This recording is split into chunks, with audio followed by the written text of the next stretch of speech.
Buongiorno, ben ritrovati con Focus TG. Andiamo in diretta a Mestre perché c'è sospetto di un traffico di minori dopo un incidente in cui 5 bambini poi sono stati abbandonati da soli su un Audi. Andiamo in diretta da Ilaria Marchiori.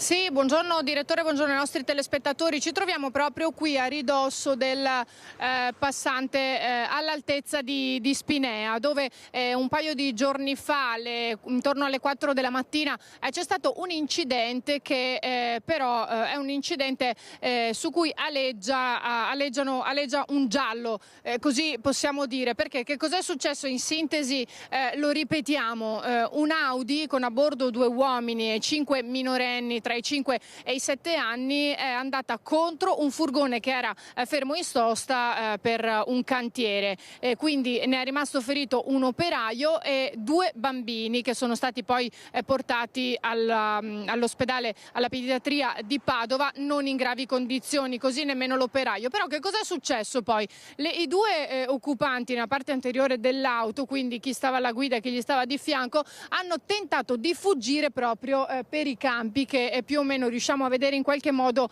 alle mie spalle.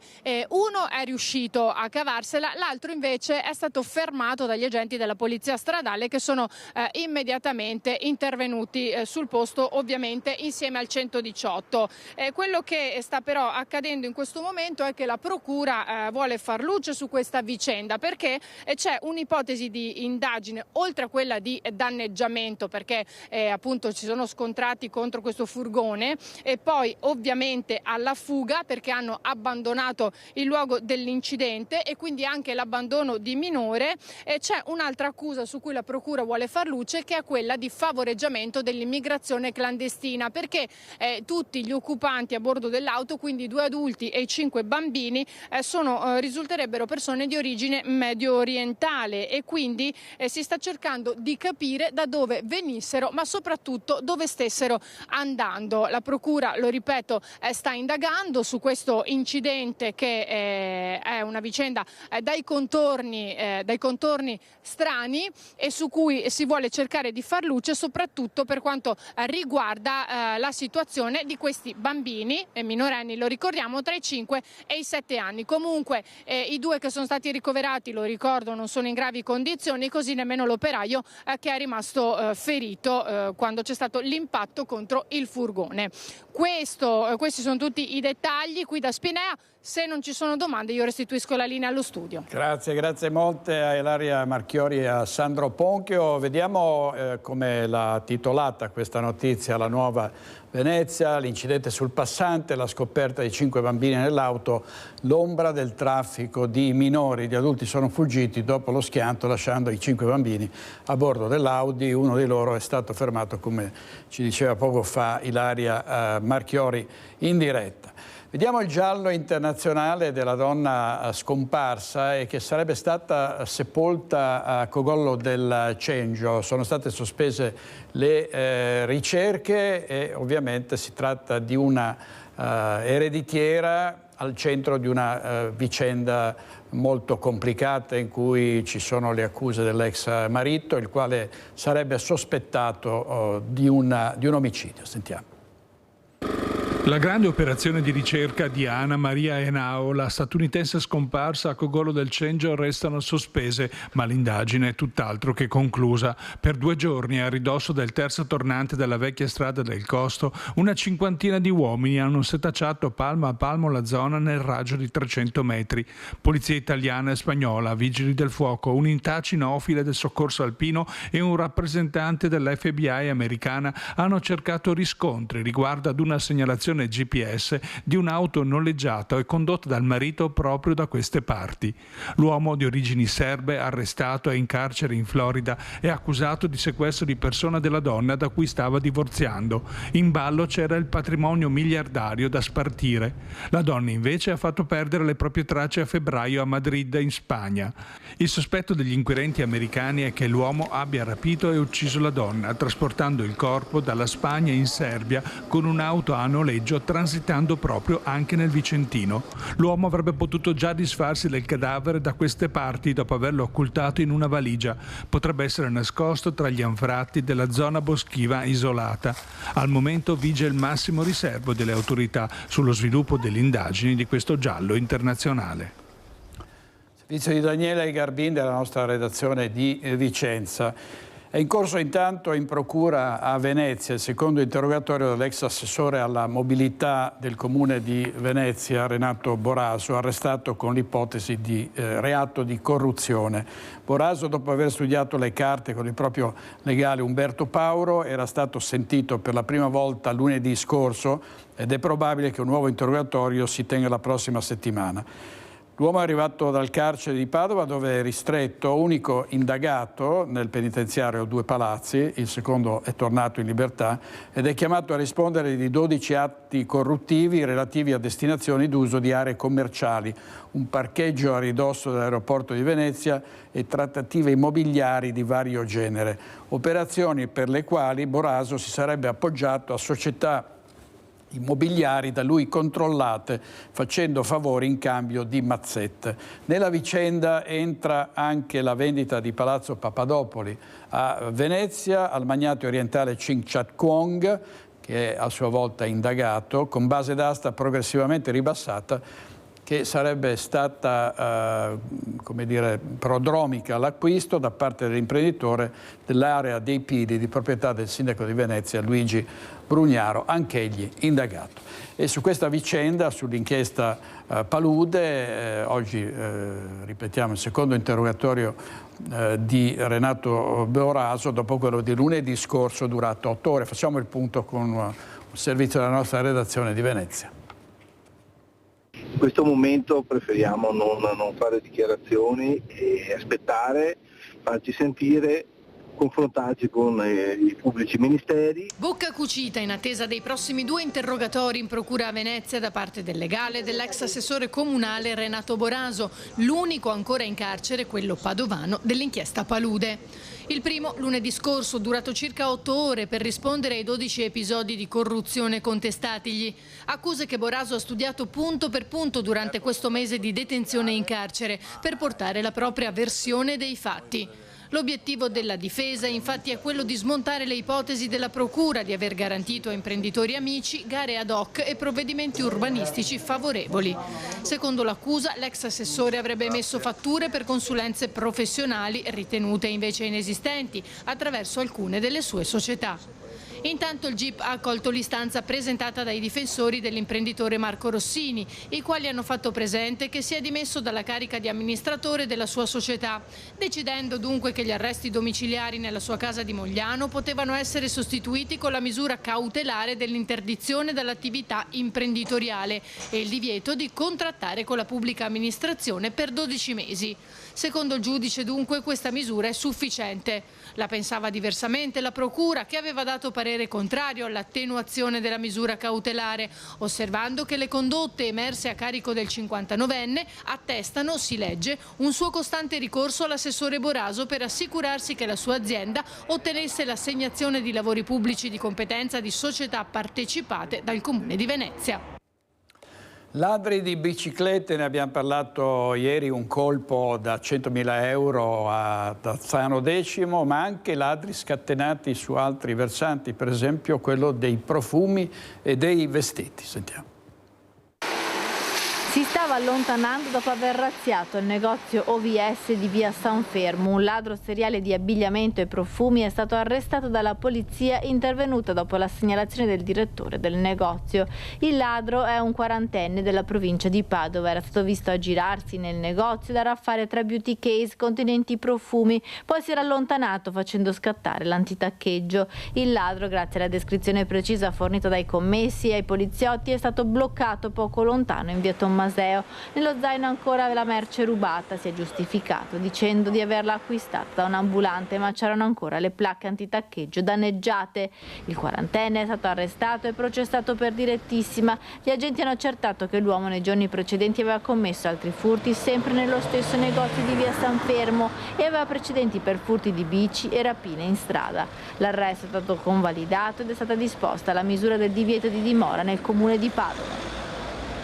Servizio Valentina Visentin, e c'è purtroppo un aggiornamento sui casi di West Nile, perché un 83enne colpito dalla febbre dovuta al virus trasmesso dalla zanzara è deceduto all'ospedale di Schiavonia. Un 83enne, persona molto conosciuta a Conselve. Nelle scorse settimane erano comparsi i sintomi di una meningoencefalite ed era stato ricoverato in terapia intensiva. L'uomo è la seconda vittima di West Nile quest'estate, dopo l'86enne di Candiana, deceduto a fine luglio.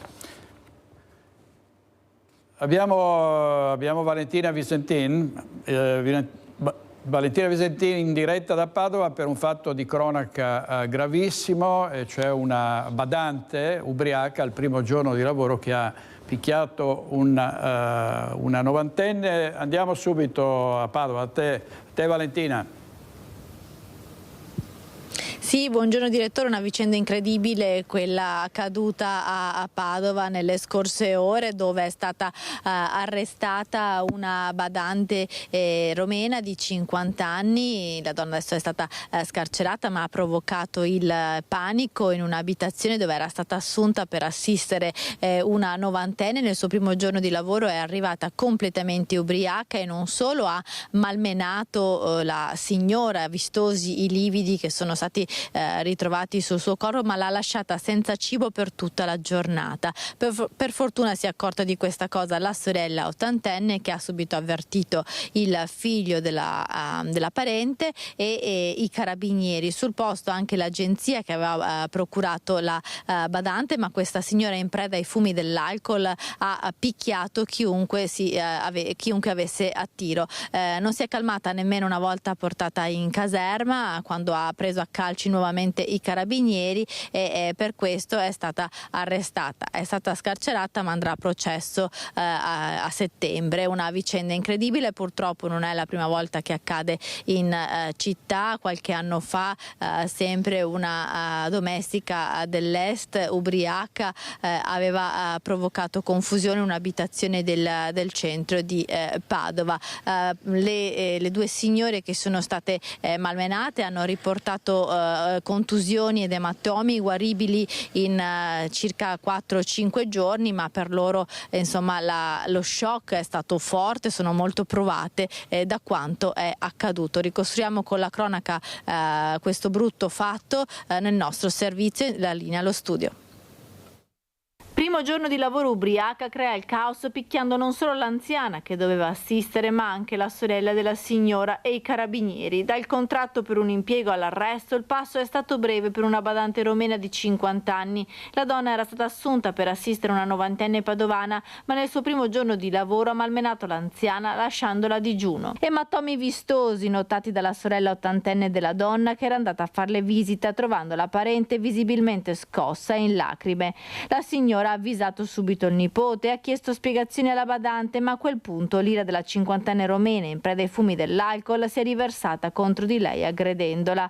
All'arrivo anche il figlio della novantenne è stato insultato e malmenato per aver chiesto di andarsene. L'uomo ha deciso così di chiamare i carabinieri. La furia della cinquantenne non ha risparmiato nemmeno i militari e gli impiegati dell'agenzia che le avevano trovato il lavoro. La badante ha preso a schiaffi i carabinieri e li ha spintonati. Alla fine è stata portata in caserma, dove ha preso a calci altri militari. La donna è stata così arrestata per violenza pubblico ufficiale e poi scarcerata in attesa del processo previsto per il 12 settembre. Le due anziane sorelle malmenate hanno riportato contusioni guaribili in pochi giorni, ma per loro lo shock è stato forte. Servizio Valentina Visentin, e grazie anche al nostro operatore Federico Cibotto. Intanto è sotto controllo la situazione del caso di contagio da TBC, siamo a Tezze sul Brenta. Lo screening che è in corso in queste ore riguarda tutti in tutto un'ottantina di persone. Per il caso di tubercolosi verificatosi nel distretto bassanese dell'Ulse 7 Pedemontana è scattato subito il protocollo previsto dalle linee guida sanitarie nei casi di contagio, avvisando il sindaco che è autorità sanitaria del suo comune, in questo caso Tezze sul Brenta. Io sono stato informato dall'ULS martedì pomeriggio, appena lo hanno saputo, e quindi c'è questa persona che è proveniente dall'estero, che era qua da un po' di tempo, non so esattamente quanto, e che ha partecipato come animatrice a questi corsi estivi, alla quale è stato riscontrato questa forma di TBC, peraltro mi hanno riferito a basso contagio. Gli accertamenti con un prelevo di sangue e successive analisi riguardano le persone che erano abitualmente e quotidianamente a stretto contatto con la donna contagiata e anche una sessantina di bambini e adolescenti che tra giugno e luglio hanno frequentato le attività del centro estivo. Diciamo che potevano essere fatte in tempi diversi, ma hanno preferito fare subito tutto un accertamento, quindi in forma precauzionale per tutti coloro che sono venuti in contatto. Il caso è a basso contagio e non sono necessari per le persone coinvolte né l'isolamento né altre forme precauzionali. Il primo cittadino rassicura la popolazione con un messaggio di massima tranquillità, perché è sotto controllo. Adesso tutti quanti faranno, spero che nessuno si sia tirato indietro, cioè nel senso che abbiano aderito. Il messaggio è quello di stare tranquilli, perché le procedure sono state messe in atto, le procedure sanitarie, il protocollo anche quello più prudente. Solo il periodo di vacanze potrebbe aver impedito che tutti si siano sottoposti in queste ore ai controlli, scongiurando definitivamente l'ipotesi di un ulteriore contagio. Punture di zanzare che trasmettono malattie tropicali, ragni violino che sono stati in alcuni casi letali. Vediamo come stanno andando le cose in provincia di Padova. Allerta zanzare nel Padovano. Secondo l'ultimo bollettino veneto, nella provincia di Padova si contano circa un terzo di casi di dengue registrati nella regione da inizio anno. Tutti casi di importazione, ovvero di turisti di rientro da viaggi in paesi tropicali. L'ultimo ha riguardato una persona di Cittadella, che fa salire così a 19 casi di febbre dengue nel Padovano da gennaio su 62 registrati in Veneto. Ma come ogni estate a preoccupare sono i casi di West Nile, trasmesso dalla zanzara comune. Tra forme febbrili e neuroinvasive sono stati 30 i casi padovani da luglio, il numero più alto tra le province venete. C'è anche qualche elemento, come dire, che ci incoraggia, che abbiamo detto più volte. È iniziato a metà luglio il problema della West Nile, quindi diciamo 2 mesi più avanti rispetto a tanti casi avuti nel 2022. E infatti pensiamo che la stagione, essendo ormai avanti, non riproponga i numeri così elevati del 2022. Siamo lontani dai numeri dell'annus horribilis del 2022, quando ci furono oltre 250 casi nel Padovano, con 13 decessi tra maggio e settembre, i mesi in cui è alto il numero di zanzare comuni che, come ricordano i vertici dell'USL 6 Euganea, sono costantemente monitorati insieme agli animali. Le zanzare che vengono prese con delle trappole le si contano, quindi si calcola quante zanzare ci sono e anche in che percentuali trasportano il virus, perché è evidente che se le zanzare, pur numerose, non portano il virus, la possibilità di essere contagiati è molto più ridotta. Un altro elemento è il controllo sugli uccelli, che sono un serbatoio del virus, e un terzo elemento importante di analisi sono i cavalli. È notizia di quest'oggi di aver riscontrato un caso di West Nile equino, cioè di un cavallo, a Limina. L'USL 6, in presenza di casi di dengue, avvia la disinfestazione che dura 3 giorni nelle ore serali. Per la West Nile scatta invece in presenza di un cluster. Operativo senza sosta un servizio di collegamento con i comuni. È presente sia una reperibilità medica per quanto riguarda proprio la gestione del caso umano, quindi viene contattato lui oppure i parenti, eventualmente il reparto si è ricoverato e si fa l'indagine epidemiologica. Successivamente intervengono i tecnici della prevenzione reperibili, che sono quelli che si interfacciano sia con la ditta di disinfestazione che col referente comunale per quanto riguarda sia la parte dell'ordinanza sindacale, che è essenziale per l'intervento, che anche per raccordarsi con la polizia municipale. L'USL 6 ricorda le precauzioni, che sono semplici, come usare il repellente, proteggersi con abiti chiari che coprono gambe e braccia, dotarsi di zanzariere evitare di uscire nelle ore crepuscolari e svuotare sempre sottovasi e ristagni d'acqua. Non si sono registrati per ora a Padova invece casi di punture di ragno violino. E in provincia di Vicenza è crescente il numero di cinghiali e quindi vediamo quali sono i numeri della Polizia Provinciale in diretta. Luisa Bertini con Simone Squarcina. A te Luisa. Sì, buongiorno direttore, buongiorno ai nostri telespettatori. Sono in compagnia di Gianluigi Mazzucco, il comandante della Polizia Provinciale di Vicenza, proprio perché oggi illustrano i numeri relativi ai cinghiali, un fenomeno in crescita qui nel Vicentino, specie negli ultimi anni. Ecco, quali sono i numeri che vi preoccupano, ma anche i numeri degli interventi? Allora, fino a luglio sono stati effettuati 8.800 interventi e sono stati abbattuti circa 1.200 capi. È una percentuale piuttosto bassa rispetto ai numeri delle uscite, perché l'animale è molto elusivo e si fa un'enorme difficoltà nel catturarlo e abbatterlo. Ecco, è una presenza che sta crescendo negli ultimi anni. Lei addirittura mi parlava non di raddoppio, ma di numeri importanti. Sì, sicuramente è in espansione, in forte espansione l'animale, e sta creando anche notevoli danni all'agricoltura, sia all'agricoltura diciamo prima al frumento, poi al mais e adesso in questi giorni comincia con l'uva. Ecco, voi avete notato che ci sono delle aree in particolar modo più intaccate rispetto ad altre? Ovviamente parliamo sempre della provincia vicentina. È chiaro, le aree intaccate sono dove ci sono queste culture maggiormente sviluppate, quindi i colli iberici, e comincia anche nella parte bassa della provincia.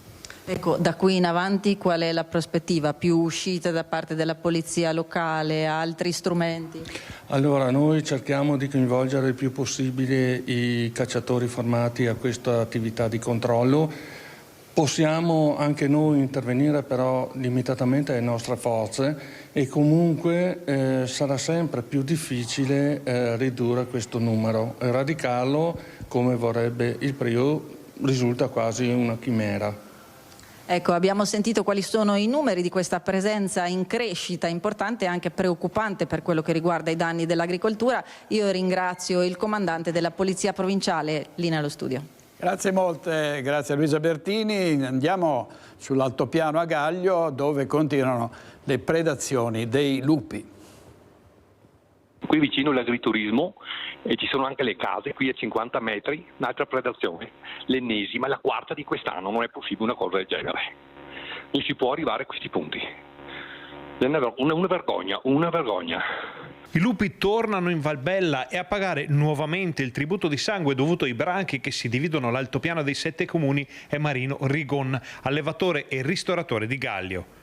Questa per lui è la quarta predazione in un mese, che fa il paio con la sesta messa in fila in Vallastaro nei giorni scorsi e con le 10 in una settimana andate in archivio sulla spalla ovest del comprensorio. Ma dai, ma dai, non è possibile una cosa, non si può arrivare a questi punti. E non essere tranquilli neanche di giorno, perché penso che sia avvenuta di giorno. Perché la mattina c'erano e quindi sono venuti di giorno, ci sono anche bambini qui poco lontano, non so. Bisogna che succeda in morto?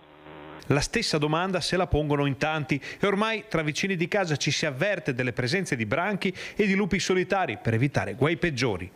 Nella stessa zona infatti sono stati sbranati cani e altri animali domestici e c'è chi teme che la situazione possa precipitare. Ho qui vicini anche condomini che gli dico appunto tenete anche i bambini dentro casa, ma non si può arrivare a questi punti. La voce trema a Marino Rigon quando parla della situazione in cui versa il comparto agricolo e turistico del territorio, e in quella voce c'è tutta l'esasperazione dell'altopiano, della sua gente. Ma dai, sono qui che girano vicino alle case e continuano a predare.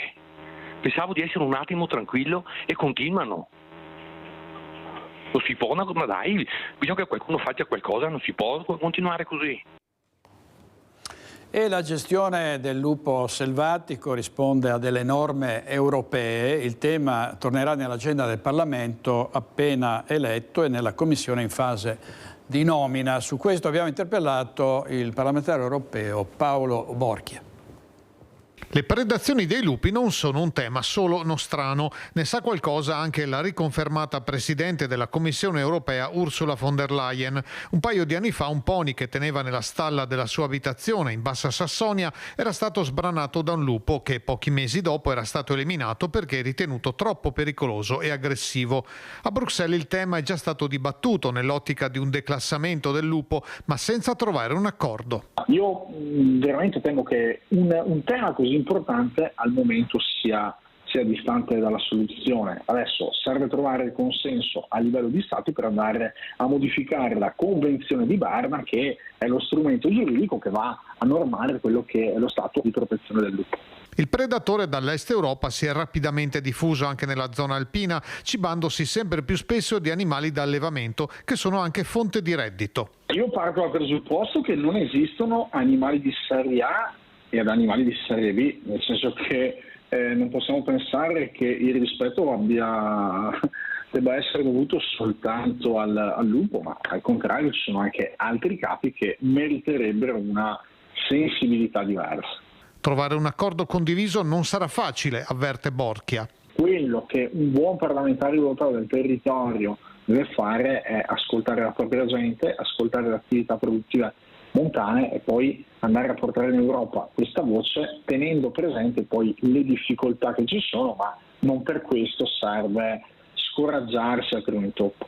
Ma la nuova legislatura europea è appena all'inizio. Adesso a settembre riprendono le attività, bisogna ripartire subito con una pressione che parta dalla Commissione europea ma che arrivi anche alle capitali, in particolar modo alle capitali degli stati un po' più pesanti in termini di popolazione, perché non possiamo continuare ad assistere alla mattanza che stiamo vedendo sulle nostre montagne senza fare nulla di concreto.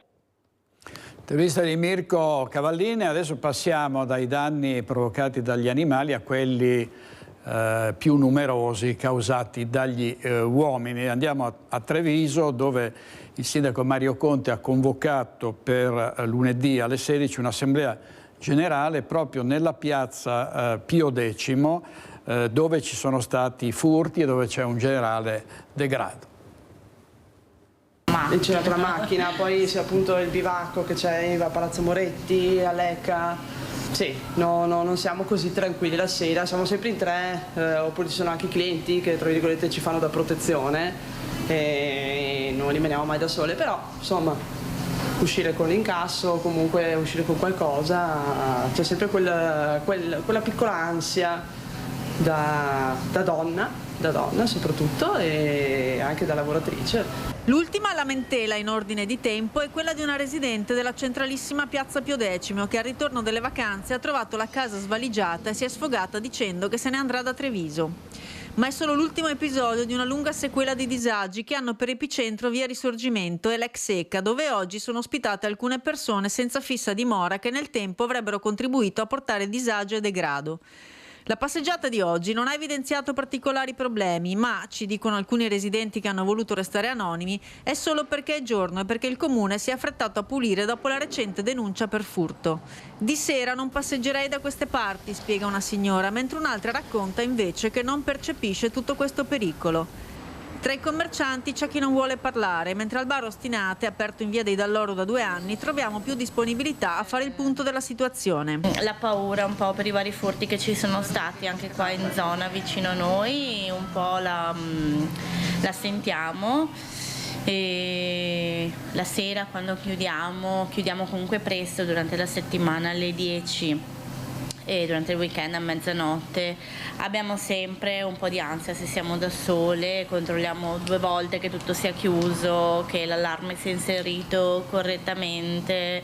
Alle ragazze hanno ribaltato una botte. Una volta la titolare ha rischiato di cadere su un tombino aperto usato per sfasciare la vetrina di un negozio 2 mesi fa. E lunedì il sindaco ha convocato un sit-in in piazza per parlare con residenti, commercianti e con chiunque voglia fare il punto della situazione.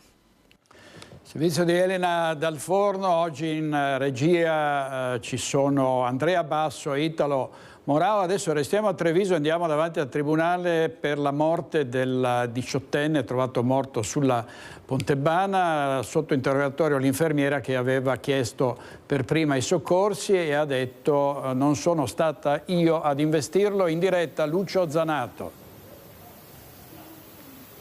Buongiorno direttore, buongiorno ai telespettatori di Rete Veneta. Sì, è quello che sostanzialmente sembra abbia ribadito questa mattina davanti al pubblico ministero qui in procura a Treviso Lucia Collotto, 48 anni di Susegana, l'infermiera che ha dato perché prima ha lanciato i soccorsi domenica mattina intorno alle 5 quando sulla strada appunto si è trovato Sheikh Tidan Balan, 18 anni, che è stato schiacciato letteralmente da un'auto mentre probabilmente era accasciato al suolo ai margini della Pontebana all'altezza di Susegana. Che cosa è successo oggi? Oggi si è presentata intorno alle 10:30 puntuale con il suo avvocato, l'avvocato Mauro Crocetta, nessuna parola all'entrata, solo sguardi molto duri, molto decisi. L'interrogatorio è iniziato pochi minuti dopo, quindi presumiamo intorno alle 10:40, è terminato pochi minuti fa, intorno a mezzogiorno, poco dopo mezzogiorno. All'uscita altrettanto copione, la donna ha preso una strada da una parte, l'avvocato dall'altra, ovviamente per cercare di seminare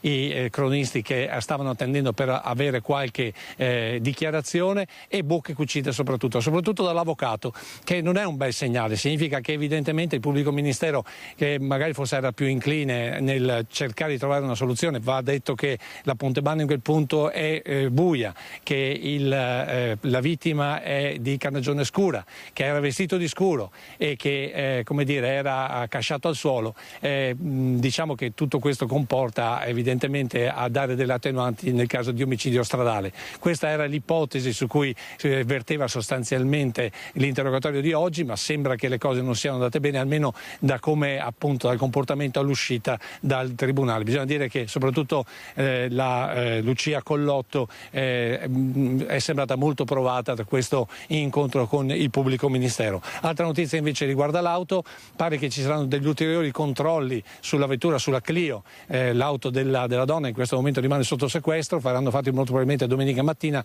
per vedere se ci sono delle tracce ematiche, anche se in un primo controllo fatto proprio durante la giornata di domenica scorsa, ovvero nel giorno dell'incidente e quindi anche dell'investimento, non sembra ci siano stati appunto segni di questo investimento, mentre per quanto riguarda la gomma scoppiata e il cerchione piegato è molto più probabile che sia proprio determinato dal fatto che l'auto è finita addosso a un cordolo di un vicino distributore, piuttosto che perché ha investito il giovane, il 18enne, che lo ricordiamo era sostanzialmente sdraiato a bordo Pontebana. Questo per quanto riguarda la situazione complessiva. Va detto che lei ha sempre detto che si trovava dietro un'auto e che ha scansato qualcosa nel buio perché l'auto che la precedeva o il veicolo che la precedeva ha scansato qualcosa nel buio. Questa è la sua versione. Oggi cercheremo di capire più tardi, cercando di sapere dalla procura che cosa realmente si sono detti, e lo racconteremo nel corso dei telegiornali di questa sera. A te direttore. Grazie molto a Lucio Zanato, che ha spiegato molto bene la posizione di quella che è considerata la responsabile di un investimento però molto particolare, come vi ha detto Zanato. Torniamo a Mestre per parlare di degrado. Ci sono state tante segnalazioni da parte dei cittadini per le condizioni in cui versa Villa Ceresa, che è diventata un luogo di bivacco a cielo aperto. Dopo gli atti vandalici dei mesi scorsi, ora Villa Ceresa è diventata luogo di bivacco per gli sbandati, che addirittura si portano materassi, i propri cani, e utilizzano la fontanella per lavarsi o rifornirsi di acqua, anche arrivando dall'esterno. A poco sembrano essere serviti gli sgomberi messi in atto nei giorni scorsi nei punti nevralgici mestrini dalla polizia locale nell'ambito del progetto Oculus, perché, denunciano i residenti, gli sbandati tornano e la situazione non cambia. Proprio ieri mattina c'è stato uno sgombero, c'erano delle pattuglie della polizia locale, ma dopo da un paio di ore ritornano. Sempre peggio perché la gente non sa, questi soggetti qua vengono sgomberati e da una parte si spostano dall'altra. Sono gli ospiti che vengono qui in via Giustizia, di fianco alla carrozzeria moderna di Paolo, che vengono portati dai servizi sociali e dopo li lasciano in mezzo alle strade, li lasciano. La situazione a Villa Ceresa, poco distante dalla carrozzeria e dal ristorante di via Miranese, presi di mira continuamente dagli sbandati, è allo sfascio, tra chi dorme sulle panchine con pezzi di cartone e chi si porta i materassi, senza contare i vestiti stesi ad asciugare e gli oggetti personali nascosti anche tra i cespugli per non farli trovare agli agenti.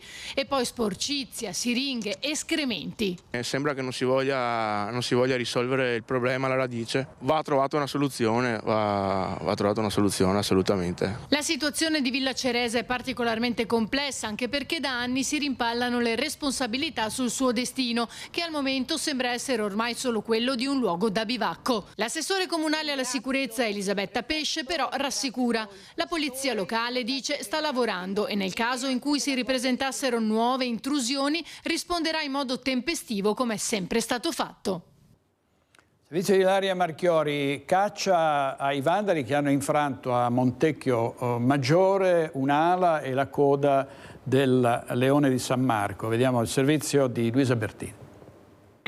Individuato grazie alla rete delle telecamere di videosorveglianza e denunciato dagli agenti della polizia locale di Montecchio Maggiore, il presunto autore dell'atto vandalico ai danni della statua del Leone di San Marco, collocata al centro della rotatoria all'intersezione tra Viale Europa, Via Veronese e Via Fratelli Bandiera.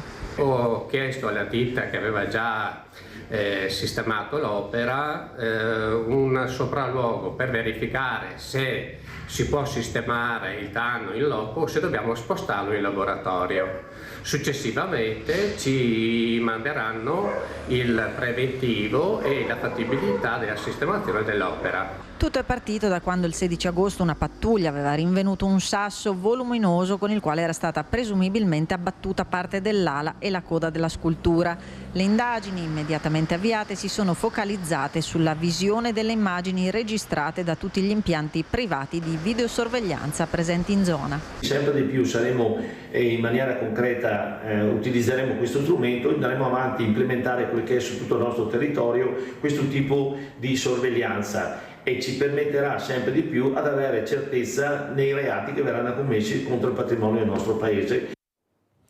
La prima pagina del giornale di Vicenza con la notizia di una truffa, si innamora sui social di una donna in difficoltà, le consegna 20.000 euro, era una imbrogliona, è rimasto truffato un vicentino. Bisogna sempre fare attenzione, ripetuti gli appelli delle forze dell'ordine di chiunque, ma evidentemente diciamo, gli ingenui sono sempre lì ad abboccare all'amo di questi truffatori. Allora andiamo invece adesso a Rossano Veneto per parlare di anziani, una difficile estate anche per gli anziani che vivono in case di riposo per ovviamente il gran caldo e poi anche per dei prezzi che non tutte le famiglie possono sostenere. In diretta Vanessa Banzato.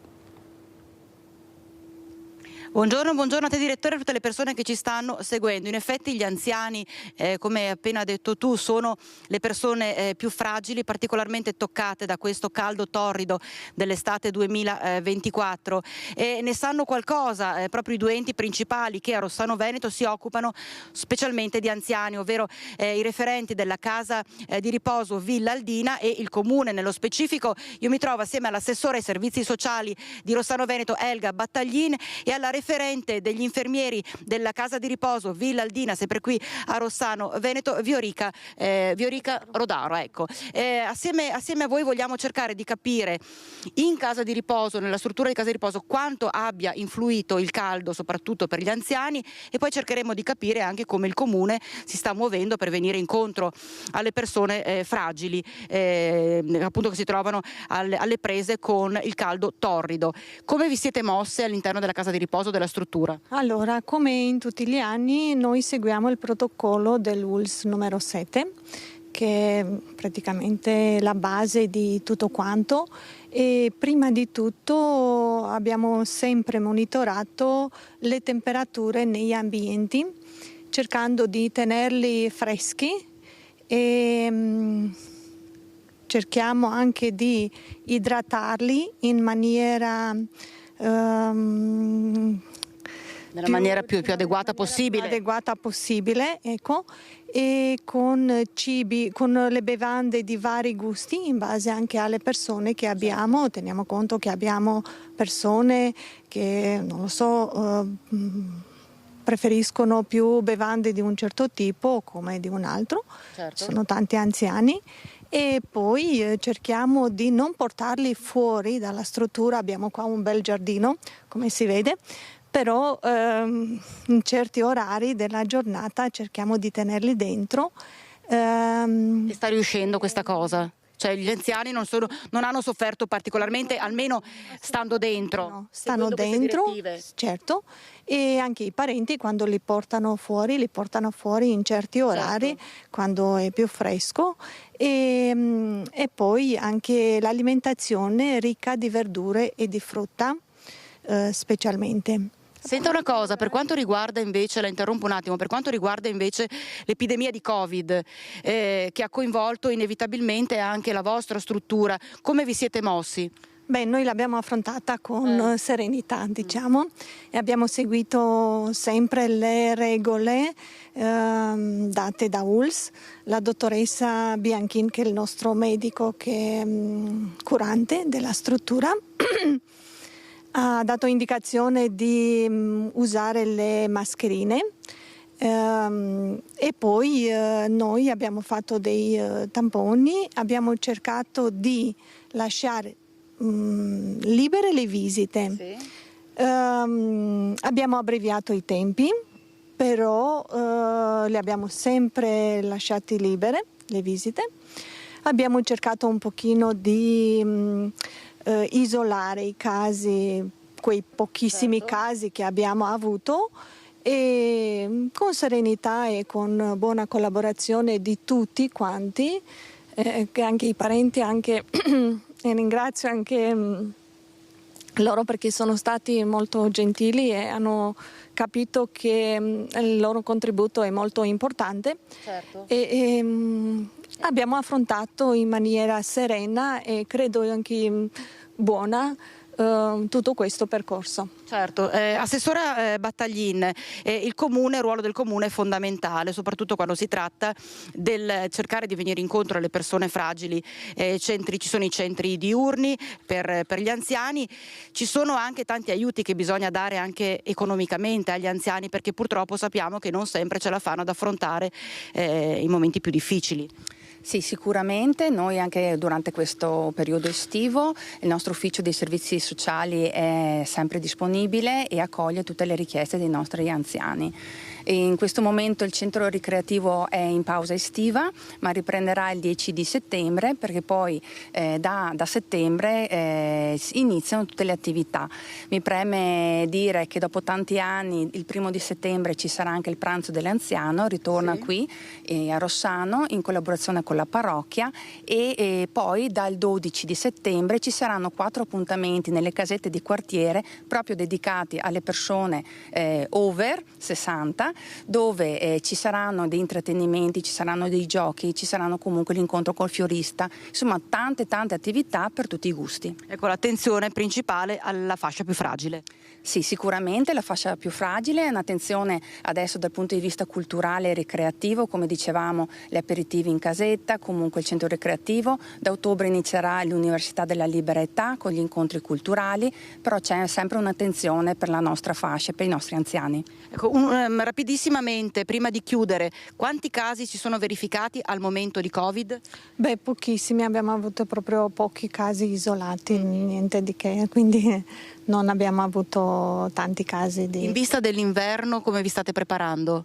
E come anche in tutti questi anni cerchiamo un pochino di evitare gli affollamenti, cerchiamo di rispettare le regole e l'igiene come sempre è la base di tutto. Certo. Ecco. Bene, insomma, direttore, hai sentito, nelle due realtà, Casa di Riposo Villaldina e in generale, insomma, nel comune c'è la massima attenzione verso questa fascia fragile della popolazione che sono gli anziani, sia per quanto riguarda il caldo, sia per quanto riguarda proprio pandemia, ma anche un aiuto che si diceva si cerca di dare attraverso gli uffici dei servizi sociali. Da Rossano Veneto è tutto, ti ricedo la linea. Grazie Vanessa Banzato e Andrea Benetti per la parte tecnica. Vediamo i titoli dell'Arena di Verona. C'è stato uno scontro tra un'auto e uno scooter, è ferito gravemente il motociclista 36enne. La rissa con 2 feriti per questioni di droga, sigilli al piccolo bar di Vigasio, gli agguati con spranghe ai tifosi del Marocco e alla festa in rosso, 32 gli indagati. L'ultimo esodo di agosto, rallentamenti sulla 22, tutti i cantieri in corso su autostrade e provinciali, e sarà un weekend da bollino rosso anche sulle nostre strade, perché ci sarà il controesodo domani e dopodomani. Ultimo sabato da bollino nero sulla rete di Autostrade Alto Adriatico, molto simile a quanto successo sabato scorso, con code alla barriera dell'Isert per il rientro dalle vacanze e in prossimità dell'uscita ai caselli delle località balneari per gli ultimi scampoli di esodo. Previsti circa 182.000 transiti nel corso di tutta la giornata, con circa 26.000 ingressi proprio alla barriera dell'Isert. A tal proposito si rinnova in questo fine settimana la collaborazione con Dars Autostrade Slovene per deviare il traffico sulla Villesse Gorizia in caso di necessità, sistema che nel precedente fine settimana ha consentito di contenere entro i 6 km gli incolonnamenti sulla barriera isontina, evitando ulteriori congestionamenti soprattutto sulla viabilità ordinaria, considerando l'impossibilità di uscire e entrare allo svincolo di Sistiana in direzione Venezia per i lavori di FVG Strade ai cavalcavia. Per quanto riguarda gli altri caselli, sono previsti quasi 18.000 transiti in uscita alla Tisana, 13.000 in ingresso, 16.000 in ingresso a Villesse, considerato l'afflusso attraverso l'itinerario alternativo da Slovenia e Croazia, e quasi 14.000 in uscita tra San Donà e Meolo, altrettanti in ingresso. I flussi cominceranno ad aumentare progressivamente già dalla giornata di domani, venerdì 23, con traffico intenso da Bollino Rosso al mattino e al pomeriggio in direzione Venezia. Stando alle previsioni, domenica 25 dovrebbe essere una giornata più tranquilla, traffico sostenuto da Bollino Giallo con circa 163.000 transiti. Per qualsiasi informazione è possibile consultare l'app Infoviaggiando o il sito infoviaggiando.it. Servizio di Marco Stabile della nostra redazione di Trieste, lunghe code e proteste anche in questo caso, ma abbiamo voltato pagina all'ecocentro di Loria nel giorno in cui la priorità di accesso è garantita a chi ha prenotato. Stiamo uscendo dopo 2 ore e mezza di attesa e guardate ancora che fila ci sono, guardate. Ecocentro di Loria, mercoledì pomeriggio. Le lamentele sono quelle di un nostro telespettatore rimasto in fila come tanti per conferire rifiuti domestici che normalmente non entrano nella raccolta differenziata porta a porta. Agosto, con il periodo di ferie, è solitamente dedicato alle pulizie di garage, cantine e abitazioni. 3 ore di colonna e siamo ancora qua, guardate, questi ragazzi sono sfiniti. Esatto, demoliti. Ciao. Le lamentele registrate a Loria non sono però nuove, essendosi verificati casi simili in altre zone del Trevigiano. Contarina lo scorso aprile ha modificato le regole di accesso agli ecocentri, comunicandole a tutti gli utenti. Nel caso specifico gli accessi liberi sono il lunedì e il sabato, mentre il mercoledì è prevista la prenotazione. La stessa viene ricordata anche nel punto di ingresso e riconoscimento. Chi ha prenotato ha la priorità sugli altri. Le code però sono effettivamente lunghe e l'eco delle proteste si propaga, facendo perdere un po' di pazienza agli utenti. Su questa vicenda chiederemo precisazioni alla stessa Contarina. Hanno fatto un controllo, anzi volevano notificare una multa ad un uomo, in giardino hanno trovato 3 piante di marijuana, il bilancio dei controlli dei carabinieri. Vediamo. Si sono recati a San Venemiano a casa di un 30enne per notificargli una multa per un'infrazione al codice della strada, ma l'occhio attento dei carabinieri è stato attratto da alcuni arbusti sospetti in giardino, rivelatisi poi effettivamente 3 piante di marijuana.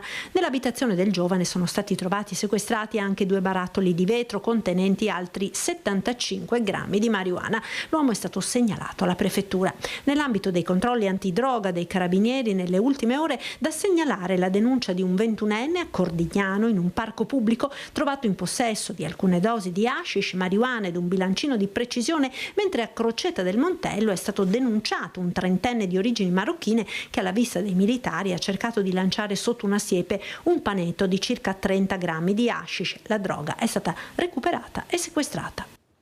Servizio di Marta Marangona. Andiamo a Padova, dove il problema degli affitti sempre più cari per gli studenti universitari fuori sede sembra irrisolvibile. Sono ragazzi che cercano un alloggio a Padova, ma i prezzi sono proibitivi e quindi gli studenti minacciano nuove mobilitazioni.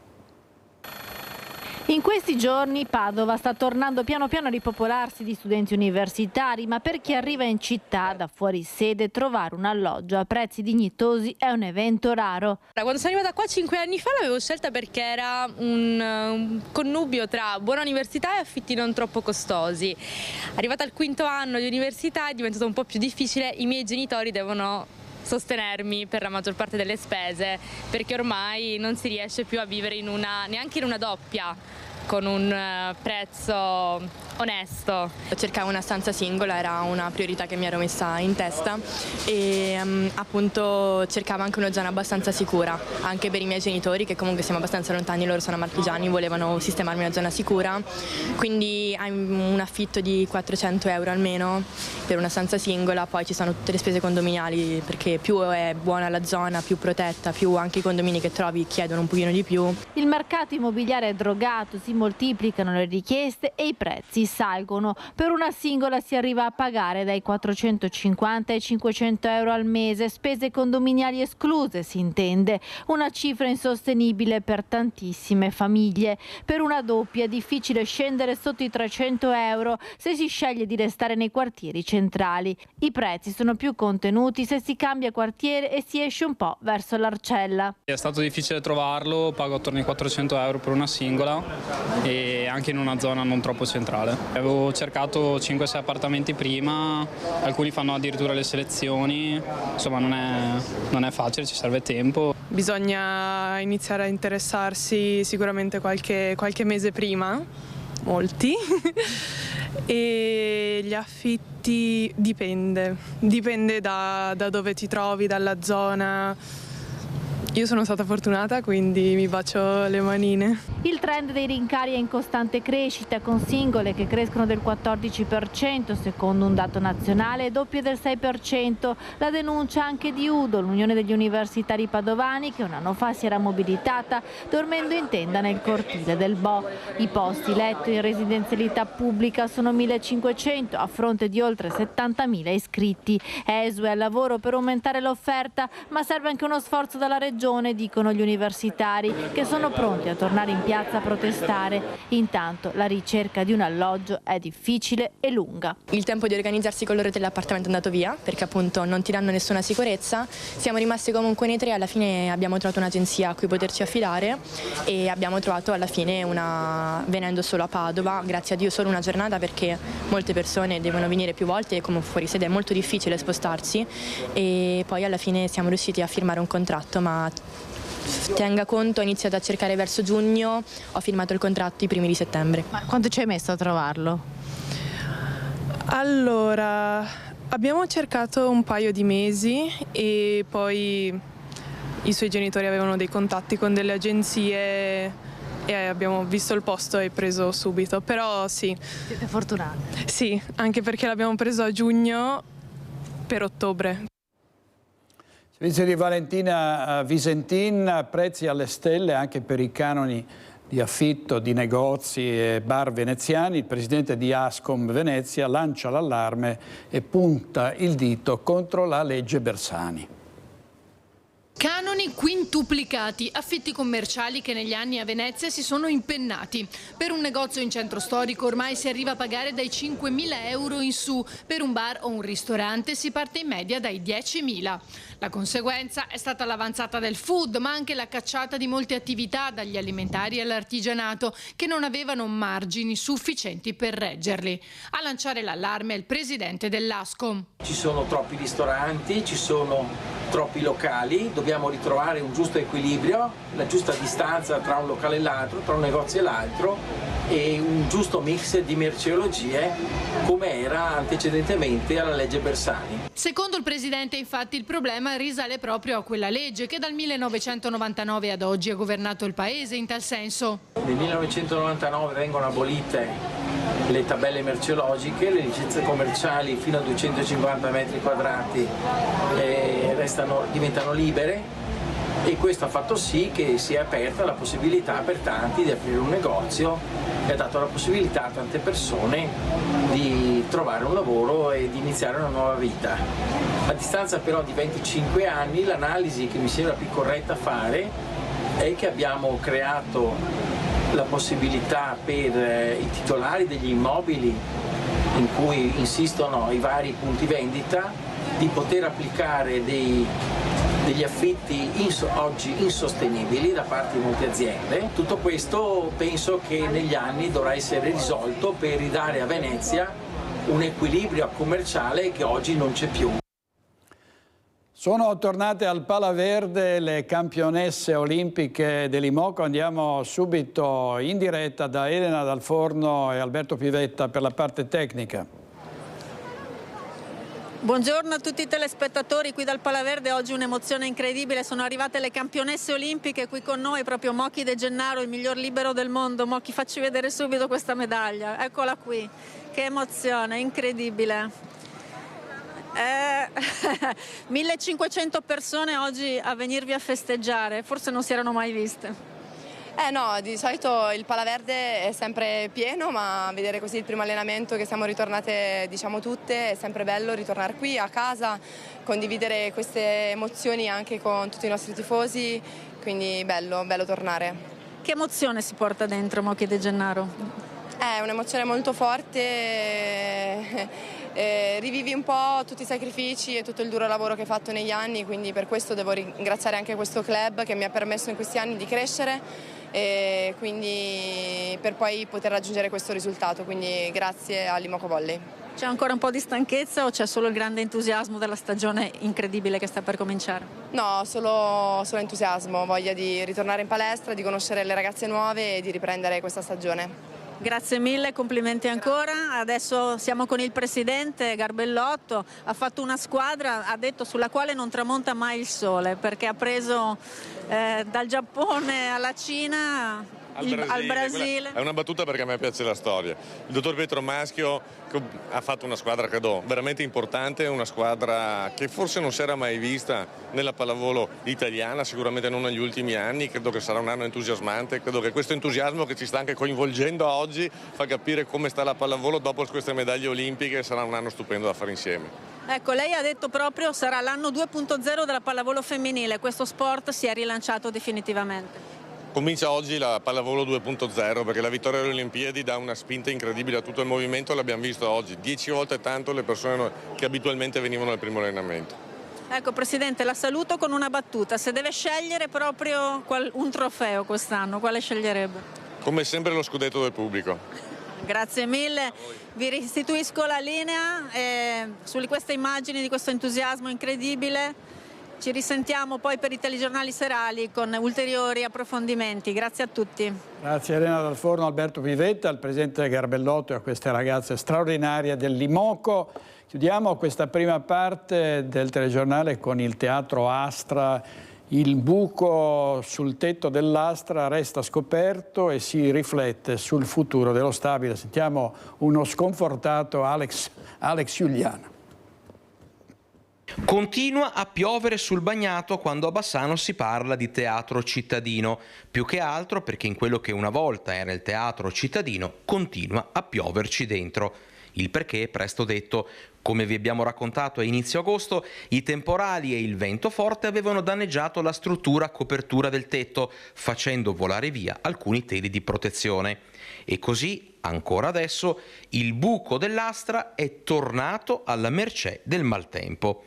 La struttura, lo ricordiamo, è di proprietà privata, ma dal comune ci fanno sapere che sono a conoscenza del problema e che si sono attivati con gli enti preposti al controllo. Il tempo e anche il maltempo però non fanno sconti e il problema dell'Astra continua a essere lì, immobile ma presente, pronto a catturare gli sguardi nostalgici di chi ha vissuto l'epoca d'oro del teatro di Viale dei Martiri e quelli perplessi dei tanti turisti che si chiedono che cosa ci faccia lì nel cuore di Bassano un edificio abbandonato e fatiscente. Ma parlare di teatro cittadino a Bassano significa soprattutto riportare d'attualità le famose 3 ipotesi del parcheggio alle piazze, dell'ex polo Santa Chiara e appunto del recupero dell'Astra, a cui va aggiunta una 4ª ipotesi su cui sta lavorando l'amministrazione. Ecco, alla luce anche di questi ultimi problemi per la messa in sicurezza dello stabile di Viale dei Martiri, forse sarebbe il caso di lasciare il conteggio delle soluzioni per il nuovo teatro di Bassano a 3, depennando proprio la riqualificazione dell'Astra per le troppe complicazioni. E qui si aprirebbe però un altro discorso, quello della tutela di un bene architettonico e storico che è patrimonio della città. Insomma, inizierebbe in questo modo un altro atto che magari alla fine potrebbe ricevere il tanto atteso applauso del pubblico. Con i registi Andrea Basso e Italo Morao andiamo in pubblicità. 2 minuti, torniamo subito.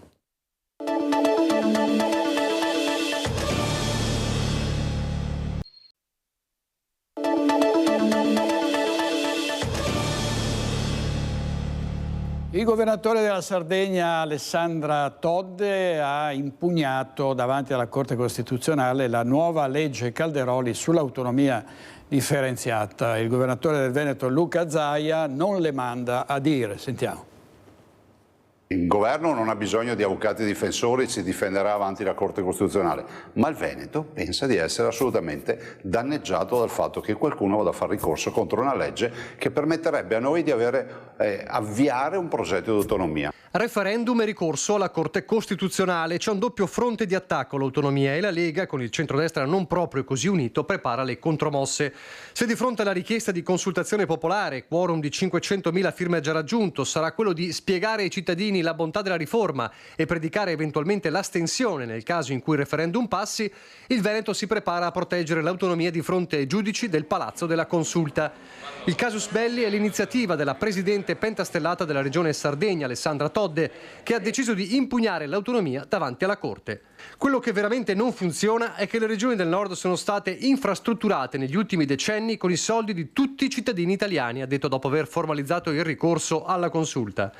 Sono diventate regioni ricche e trainanti con l'aiuto di tutti, continua, con i soldi dello Stato. Pensare adesso semplicemente di basarsi sulla spesa storica e quindi di consentire a queste regioni che hanno avuto di più di spendere di più anche sulla base di quello che possono trattenere è una cosa profondamente ingiusta. Non la pensa così, ovviamente, Palazzo Balbi. In una regione, peraltro lasciatemelo dire fino in fondo, a statuto speciale che non ci rimette nulla dall'approvazione di questa legge, della legge Calderoli che dà avvio al percorso dell'autonomia, quindi la regione Sardegna decide di impugnare.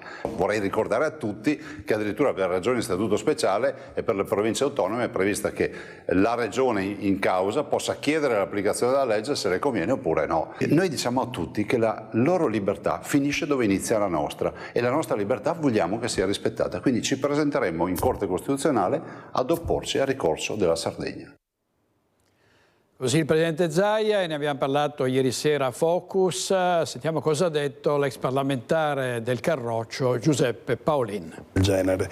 Mi chiedo, ma come potrebbero votare i cittadini delle regioni a statuto speciale? Cioè, chi ha autonomia, chi ha già l'autonomia ne gode dei benefici, poi che li amministra male, come la Sardegna, perché ci sono regioni che hanno amministrato bene l'autonomia e altre che invece non hanno ottenuto i risultati che hanno ottenuto le altre. E bene diceva Cassese, che diceva la differenza la fanno gli uomini, l'autonomia va bene, però poi se ci sono pessimi amministratori non funziona neppure l'autonomia.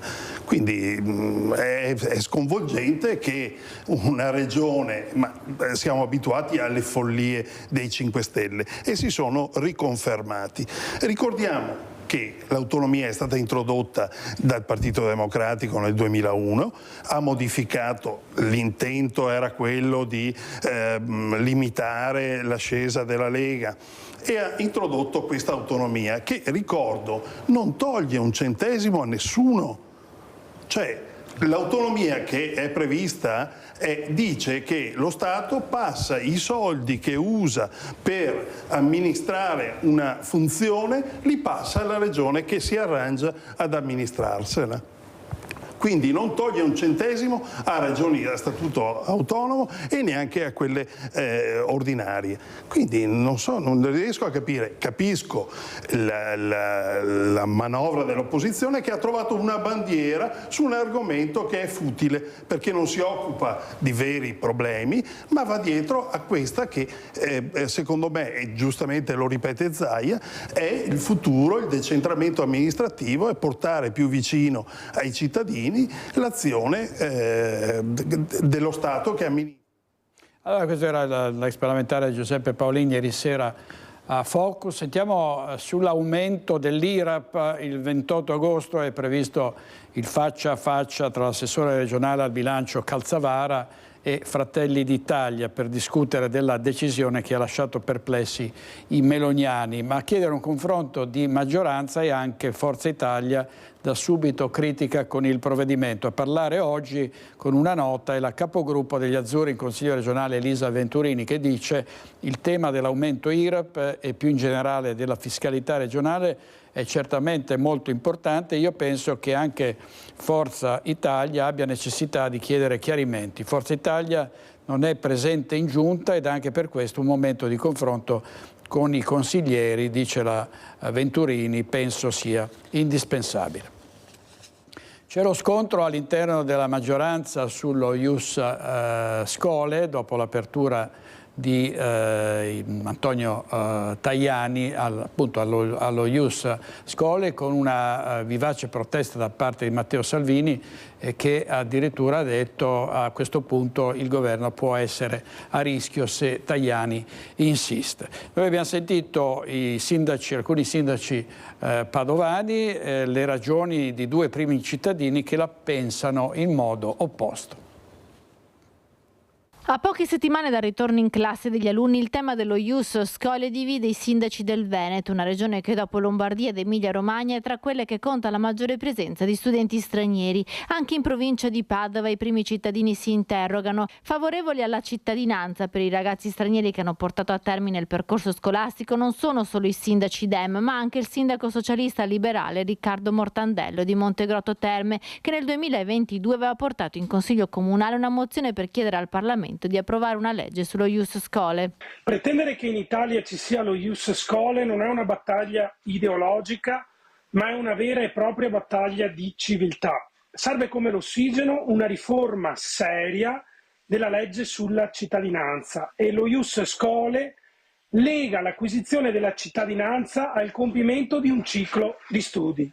Così facendo si sanerebbero centinaia di migliaia di situazioni dove esistono italiani di fatto, soprattutto giovani, riconosciuti come italiani da tutti, ma non riconosciuti da una legge obsoleta. Decisamente contraria alla posizione della Lega, con i primi cittadini più cauti come Luca Pierobondi, Cittadella. Non è così semplice per vari motivi. Il primo è che se i genitori non hanno la cittadinanza italiana, è chiaro che nasce una problematica, perché il minore, perché il Partito Democratico parla di 5 anni di scuola, quindi potrebbe essere alla fine delle elementari, con i genitori che hanno la patria potestà e non hanno la cittadinanza, è chiaro che nasce un'incongruenza importante, anche perché poi chi diventa cittadino italiano deve anche comportarsi come un cittadino italiano, e quindi il primo problema che io vedo molto grave è quello della famiglia. In Veneto, secondo i dati del Ministero dell'Istruzione, sono quasi 100.000 gli studenti stranieri. Il sindaco di Padova, Sergio Giordani, come i colleghi Dem di Vicenza e Verona, è favorevole allo Ius Scholae, come ribadisce anche Mortandello attaccando le posizioni leghiste. Evidentemente chi rema contro lo Ius Scholae preferisce le situazioni foriere di ingiustizie, anarchia e che generano problemi di ordine pubblico. Molti sindaci, come il sottoscritto, invece preferiscono le riforme serie, regole chiare, per gestire al meglio i nostri territori.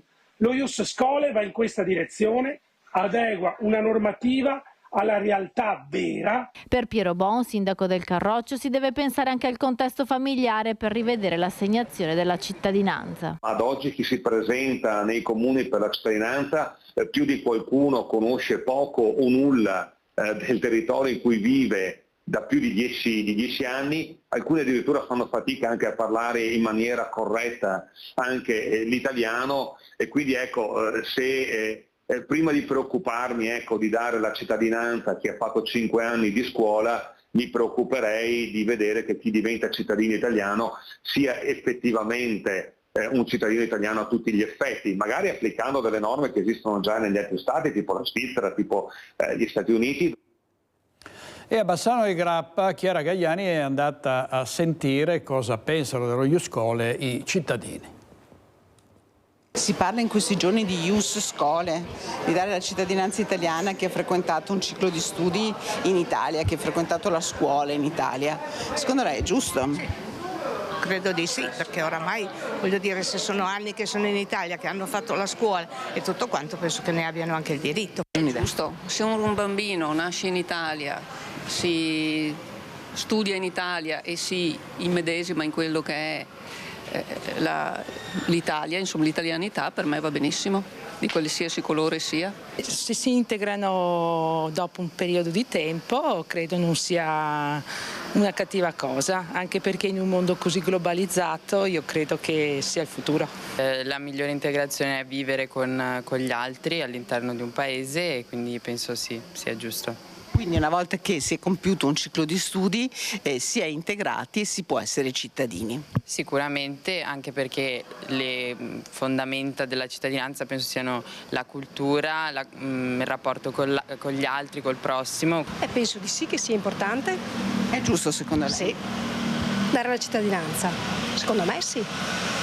Questo anche per una sua esperienza, ha avuto occasione di conoscere ragazzi che magari... Conosco dei ragazzi, sì, di famiglie che sono arrivate poverini, però per me è importante. Una cosa giusta, perché frequentando la scuola imparano anche bene l'italiano e anche la cultura italiana, e con l'andare del tempo possono anche inserirsi nella nostra società. Io concordo su questa cosa, per me potrebbe essere positivo dal mio punto di vista. Insomma, si deve fare un passo in avanti, diciamo che forse i cittadini sono più avanti della politica da questo punto di vista? Forse sì, molti cittadini sono molto più avanti della politica. La politica è ancora un po' retro.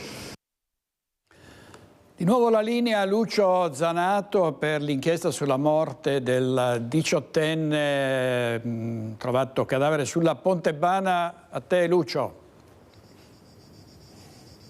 Sì, di nuovo buongiorno direttore, buongiorno ai telespettatori di Rete Veneta. L'aggiornamento, perché siamo riusciti a parlare con la procura, e la notizia è che probabilmente, anzi, si va verso l'archiviazione del caso. Perché si va verso l'archiviazione?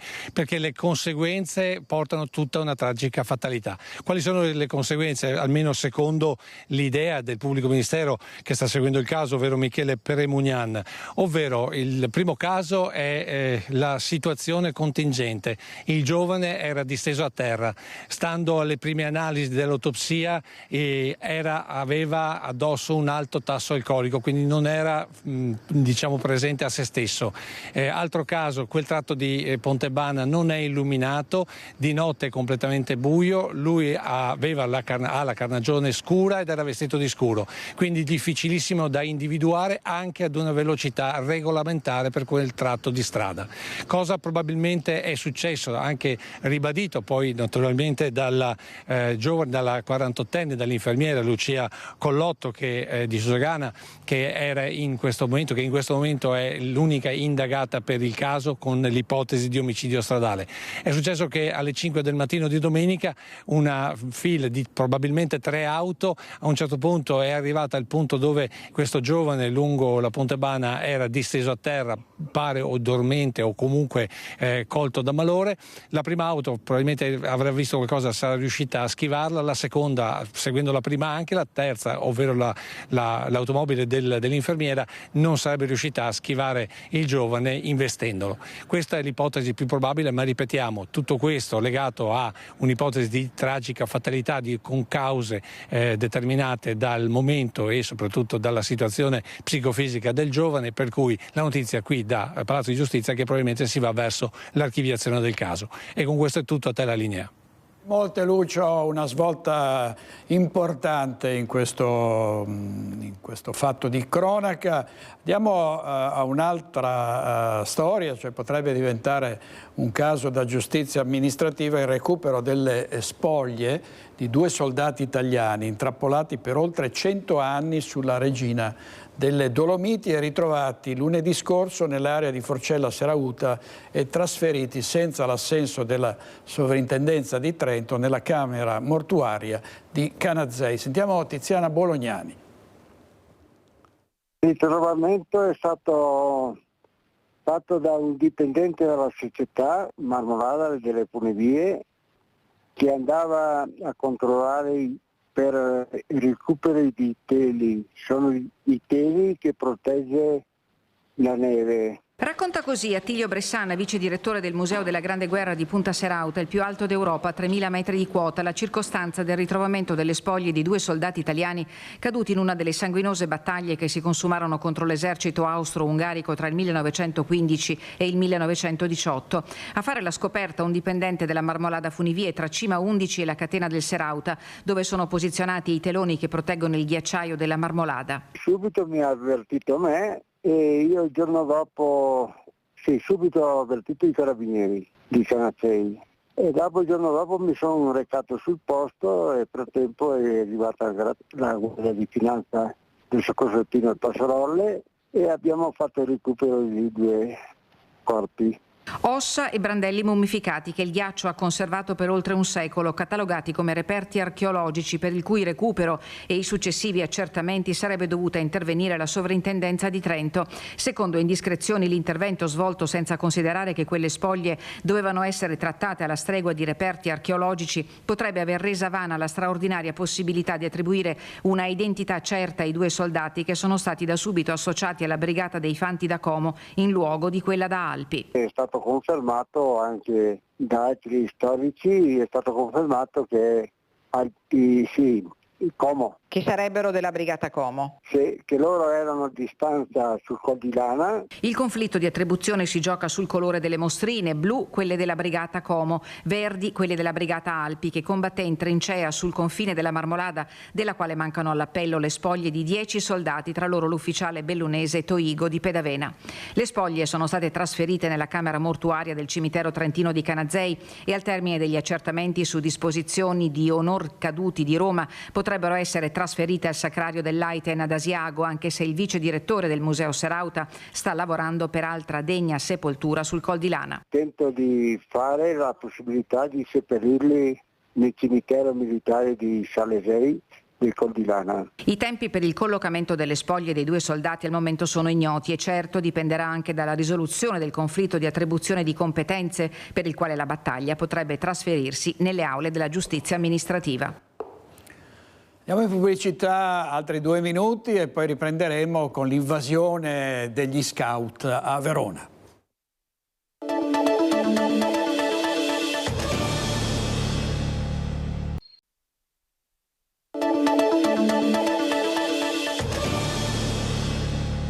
La carica dei 18.000 scout che hanno invaso Verona per il cinquantenario dell'Associazione dei Capi a Gesci. Vediamo. Da dove siete? Io di Torino. E tu? Io di Trento. Vi siete riviste? No, in realtà ci siamo incontrate a Padova sul treno.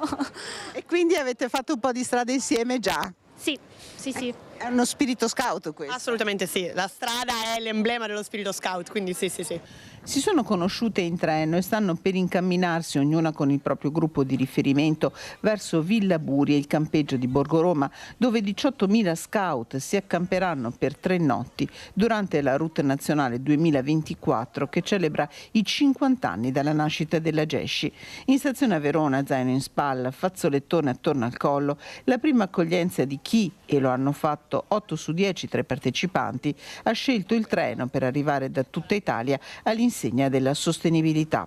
Questa giovane arriva da Trento. Ho colto questa proposta con molto entusiasmo, anche se comunque non distava tanta strada per arrivare qui, ma ci sembrava bello aderire alla scelta e anche ai valori dello scoutismo per lasciare il mondo un po' migliore di come l'abbiamo trovato.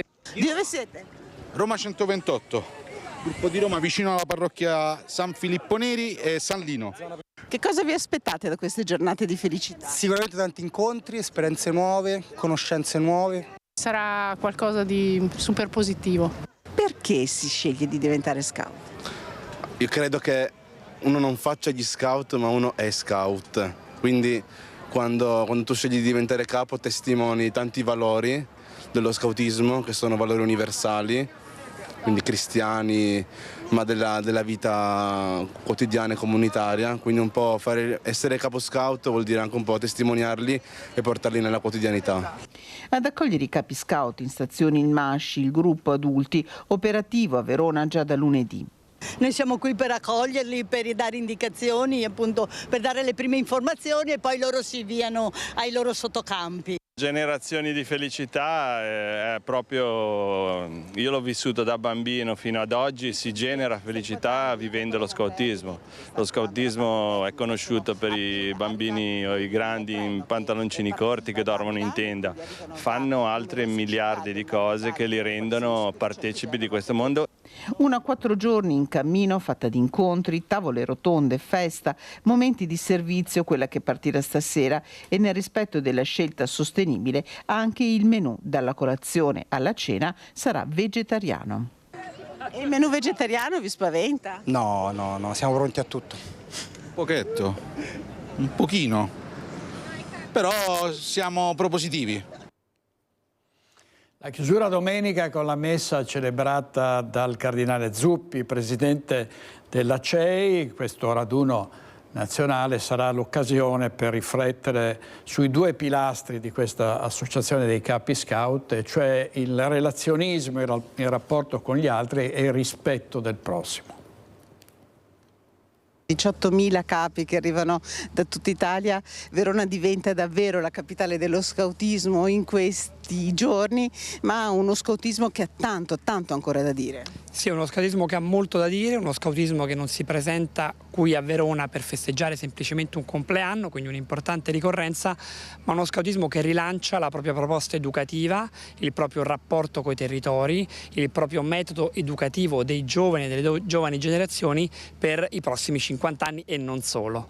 Un villaggio pronto a colorarsi con i volti dei 18.000 capi scout, quello aperto in Villa Buri a Verona, il cuore della Route Nazionale Gesci 2024, con il grande campo di 250.000 metri quadrati allestito in Borgo Roma. In Villa Buri gli incontri e le tavole rotonde, ben 64 le occasioni di confronto con 226 voci diverse. Ad aprire la Route Nazionale una cerimonia con Gianni Morandi e presidente del Veneto Luca Zaia, a chiuderla il ritrovo serale di sabato con gli interventi di Roberto Vecchioni e Alfa, e la mattina successiva la Santa Messa celebrata dal Cardinal Matteo Zuppi, presidente della Conferenza Episcopale Italiana, cui seguirà il saluto del vice premier Antonio Tajani e dei 2 presidenti in diarchia del Comitato Nazionale Gesci, Roberta Vincini e Francesco Scoppola. Una festa che non vuole solo celebrare i 50 anni di Gesci, ma guarda avanti. Un bilancio che parte dalla grande scelta profetica di 50 anni fa, in cui uomini e donne hanno iniziato a camminare insieme, in una scelta che oggi può sembrare banale, che però ha molto di un valore profetico, e collocare sempre di più nei prossimi 50 anni la nostra associazione come un'associazione politica, cioè che si prende cura delle fragilità dei territori e che si impegna, rimboccandosi le maniche con un'immagine a noi molto cara, per renderli migliori, per aiutare le persone a vivere in un mondo che sia migliore. L'altra sera, nonostante il maltempo spettacolari i fuochi di Sant'Augusta. Sentiamo Elena Dal Forno.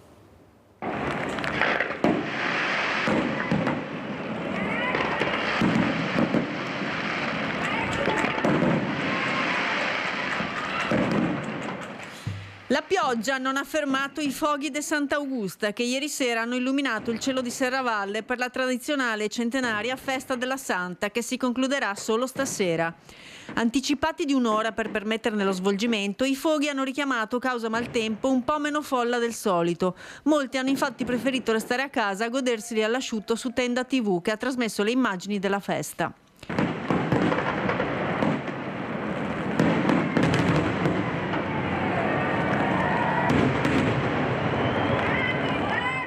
Erano comunque quasi in 30.000 i partecipanti che hanno potuto assistere ad oltre 40 minuti di puro divertimento pirotecnico, che hanno coronato eventi religiosi, artistici e sociali coordinati dal Comitato Festeggiamenti di Sant'Augusta, un evento che si perde nella notte dei tempi e che celebra la sfortunata vita della santa, martirizzata e uccisa dal padre.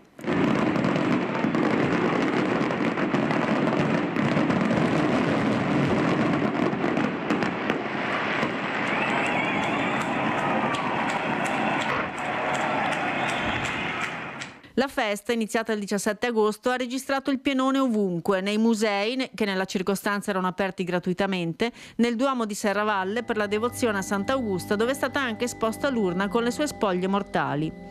Oggi il termine della festa liturgica con le messe a tutte le ore in santuario e la solenne concelebrazione col vescovo Corrado Pizziolo alle 19 in Duomo. Sarà un'edizione straordinaria quella dell'81esima mostra del cinema che sta per aprire a fine agosto a Venezia. Ci saranno le star del cinema, tantissime davvero, divi e dive a profusione, e anche per questo la Prefettura ha organizzato un piano per la sicurezza.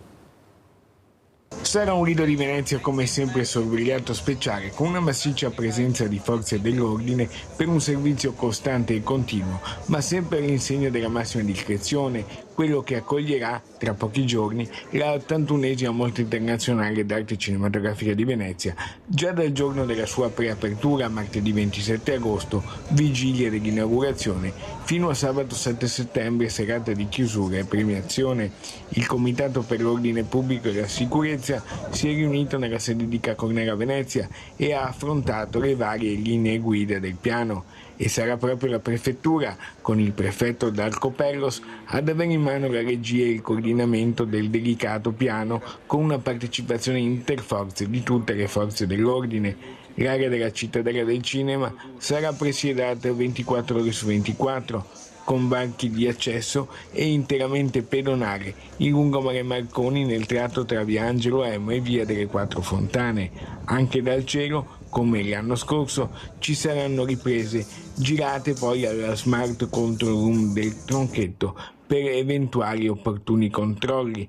Per ragioni di sicurezza sarà interdetto anche il traffico acqueo, salvo ai mezzi autorizzati nell'area della Cittadella del Cinema. Così il Lido si prepara ad accogliere i divi, ma anche i loro tanti fans e ospiti.